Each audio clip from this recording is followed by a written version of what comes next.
நல்ல அத்திப்பழங்கள். அப்பொழுது கர்த்தருடைய வார்த்தை எனக்கு உண்டாகி, அவர், நான் இவ்விடத்திலிருந்து கல்தேயா தேசத்துக்கு சிறைப்பட்டு போகவிட்ட யூதரை நான் இந்த நல்ல அத்திப்பழங்களுக்கு ஒப்பிட்டு அவர்களுக்கு நன்மை உண்டாக அவர்களை அங்கீகரிப்பேன். அவர்களுக்கு நன்மை உண்டாக நான் என் கண்களை அவர்கள் மேல் வைத்து அவர்களை இந்த தேசத்துக்கு திரும்பி வர பண்ணி அவர்களை கட்டுவேன்.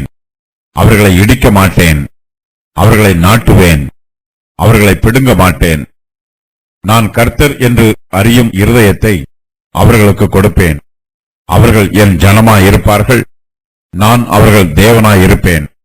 அவர்கள் தங்கள் முழு இருதயத்தோடும் என்னிடத்திற்கு திரும்புவார்கள் என்று இஸ்ரவேலின் தேவனாகிய கர்த்தர் சொல்லுகிறார். கர்த்தர் எரேமியாவுக்கு ஆலயத்தின் முன் வைக்கப்பட்டிருந்த அத்திப்பழங்கள் உள்ள 2 கூடைகளை தரிசனமாக காண்பிக்கிறார். இந்த தரிசனத்தின் விளக்கத்தை கர்த்தர் எரேமியாவுக்கு வெளிப்படுத்துகிறார். கர்த்தர் ஒரு தெய்வீக நோக்கத்தோடும் சித்தத்தோடும் எரேமியாவுக்கு இந்த தரிசனத்தை காண்பித்திருக்கிறார். நேபுகாத் நேச்சார் யூதாவின் மனுஷரையும் எருசலேமின் கொடிகளையும் பாபிலோன் தேசத்திற்கு சிறைப்பிடித்து கொண்டு போய் இருக்கிறான். சிறைப்பட்டு போனவர்களின் இருதயம் மிகுந்த வேதனையோடும் கலக்கத்தோடும் இருக்கிறது. அவர்கள் தங்கள் ஆவியில் கலங்கி போய் இருக்கிறார்கள். சிறைப்பட்டு போனவர்கள் சந்தோஷமாய் திரும்பி வருவார்கள் என்று கர்த்தர் வாக்கு பண்ணுகிறார். இருதயத்தில் பெருமை உள்ளவர்களை கர்த்தர் தாழ்த்துகிறார். யூதர்களில் சிலர் பாபிலோன் தேசத்து சிறையிருப்புக்கு போகாமல் எருசலேமிலேயே தங்கி இருக்கிறார்கள். அவர்களுடைய இருதயம் பெருமையும் மேட்டிமையும் அடைந்திருக்கிறது. இவர்களும் சிறையிருப்புக்கு போவார்கள் என்று கர்த்தர் சொல்லுகிறார். இவர்களுடைய சிறையிருப்போ இவர்களுக்கு மிகுந்த வேதனையையும் துக்கத்தையும் தீங்கையும் கொடுக்கும். ஏற்கனவே சிறைப்பட்டு போனவர்களுக்கோ நன்மை உண்டாகும்.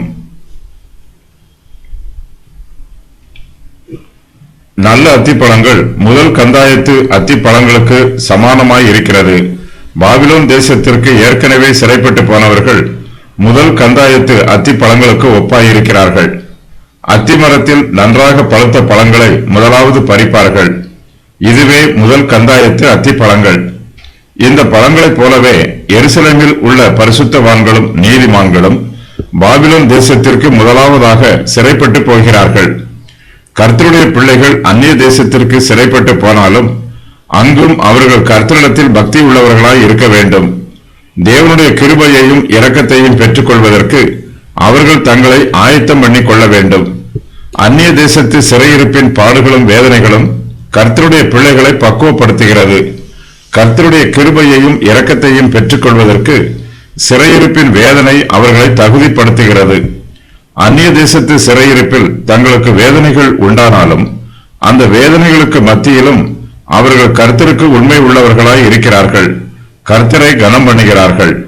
பாபிலோன் தேசத்து சிறையிருப்பு முதலாவதாக சிறையிருப்புக்கு வந்தவர்களுக்கு நன்மைக்கு ஏதுவாக அமைந்திருக்கிறது. கர்த்தர் அவர்களுடைய நற்குணங்களை பார்த்து மிகவும் சந்தோஷப்படுகிறார். அவர்கள் மீது பிரியமாய் இருக்கிறார். முதல் கந்தாயத்து நல்ல அத்திப்பழங்களை கவனமாய் பாதுகாப்பது போல கர்த்தர் பாபிலோன் சிறையிருப்புக்கு முதலாவதாக வந்த தம்முடைய பிள்ளைகளை மிகுந்த கவனத்தோடு பாதுகாத்து பராமரிக்கிறார். யூதாவின் மனுஷரும் எருசலேமின் குடிகளும் கர்த்தருக்கு விரோதமாக பாவம் செய்கிறார்கள். அவர்களுடைய பாவங்களின் நிமித்தமாய் கர்த்தர் யூதா தேசத்தை தண்டிக்கிறார். யூதாவின் குடிகளை பாபிலோன் தேசத்து சிறையிருப்புக்கு ஒப்புக் கொடுத்து விடுகிறார். தேவனுடைய நீதியான நியாய தீர்ப்பு யூதாவின் மனுஷர் மீது வந்திருக்கிறது. நேபுகாத் நேச்சார் யூதா தேசத்தின் மீது யுத்தம் பண்ணி யூதர்களை தன்னுடைய தேசத்திற்கு சிறைப்பிடித்து கொண்டு போகிறான்.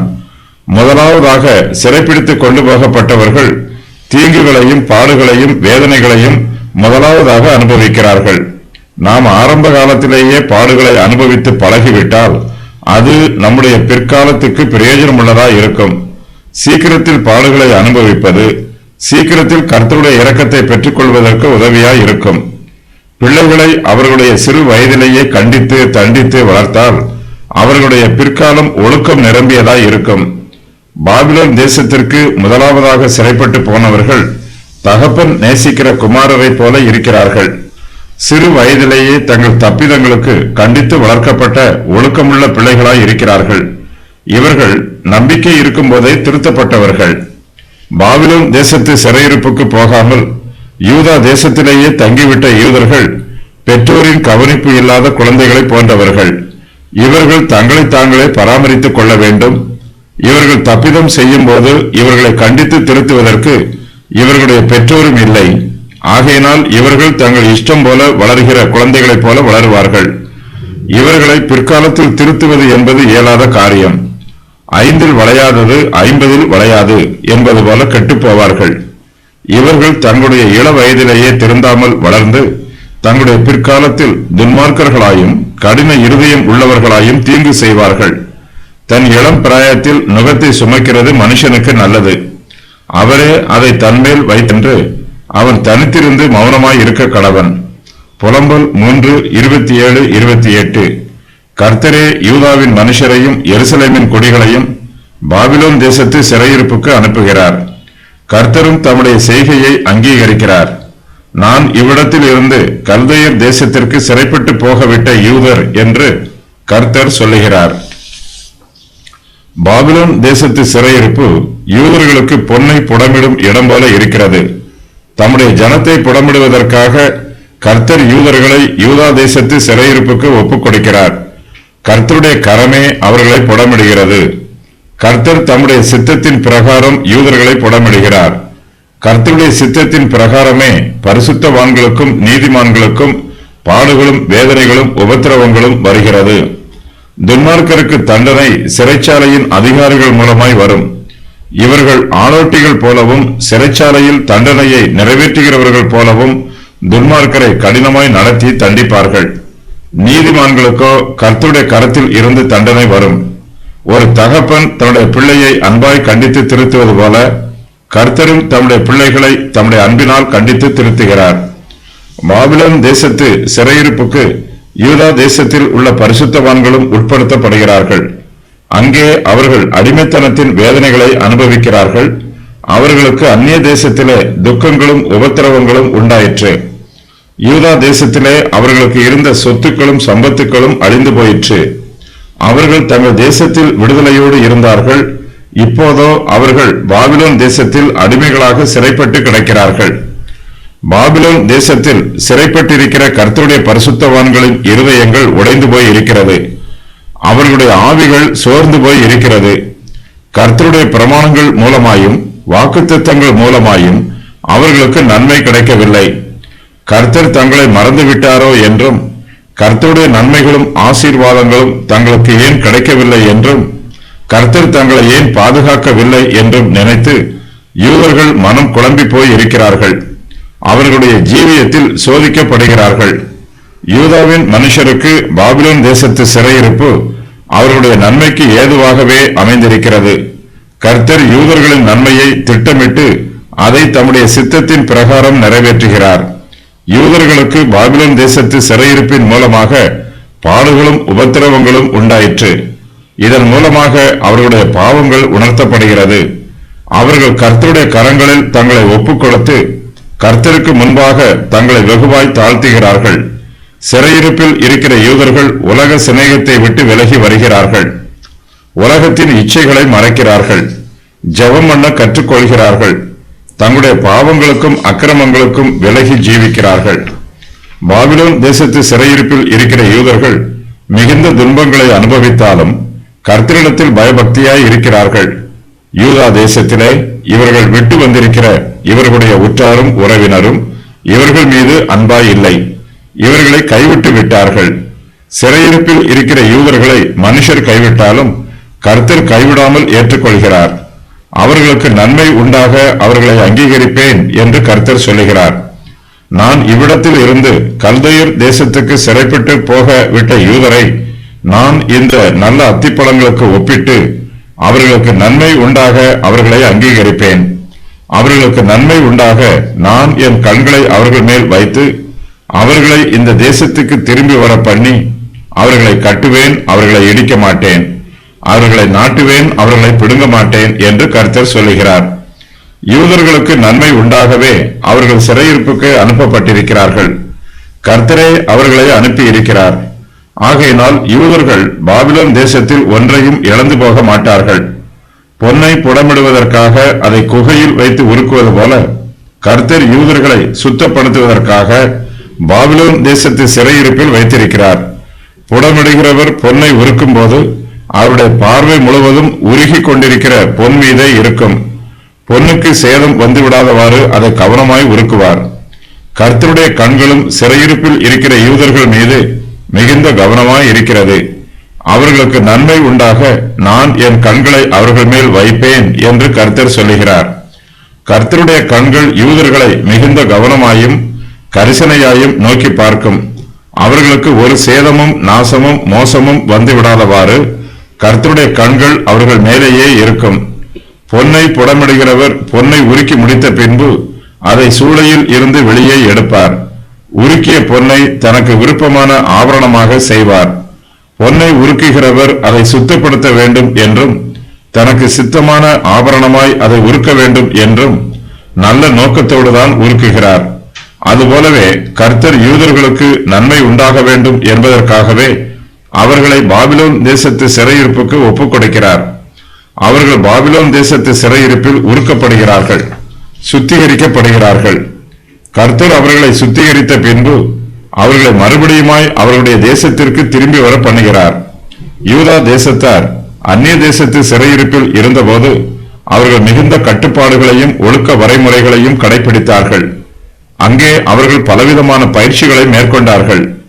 கர்த்தர் அவர்களை சிறையிருப்பிலே புடமிட்டார். அவர்களிடத்தில் உள்ள அசுத்தங்களை எல்லாம் நீக்கி போட்டார். அவர்களை சுத்திகரித்தார். அவர்கள் சுத்திகரிக்கப்பட்ட பின்போ கர்த்தர் அவர்களை அவர்களுடைய பிதாவின் வீட்டிற்கு திரும்பவும் அழைத்து வருகிறார். பொன்னை புடமிடுகிறவர் பொன்னை உருக்கிய பின்பு அதை தனக்கு விருப்பமான ஆபரணமாய் செய்வார்.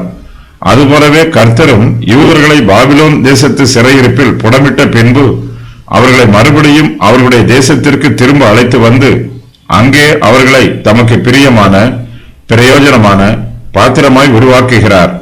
புடமிடப்பட்ட யூதர்கள் கர்த்தருக்குள் பிரயோஜனமுள்ளவர்களாய் இருப்பார்கள்.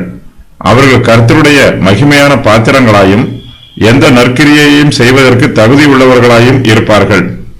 கர்த்தர் யூதர்களை பாபிலோன் தேசத்து சிறையிருப்புக்கு உட்படுத்தி அங்கே அவர்களை தமக்கு சித்தமான பிரகாரம் உருக்குகிறார், புடமுடுகிறார்.